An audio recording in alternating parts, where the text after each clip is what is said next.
ও আমার কলিজার টুকরা সন্তান, ও আমার সোনামণি, যত কোমল ভাষায় আপনার ছেলেকে ডাকতে পারেন এরকম আদর দিয়ে, সোহাগ দিয়ে, হ্যাঁ, মায়া মমতা মাখা মোলায়েম কণ্ঠে ওকে ডাকবেন। ডেকে কি উপদেশ দিলেন দেখেন।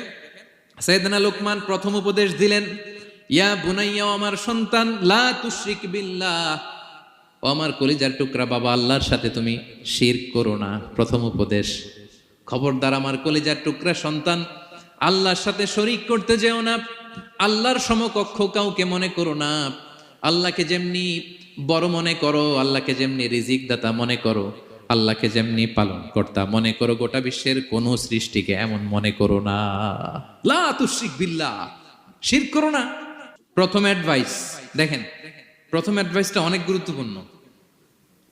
সবচেয়ে জরুরিটা আগে বলতে হয়, কি বলেন? আগে বলতেছে লা তুশরিক বিল্লাহ, ও আমার সন্তান,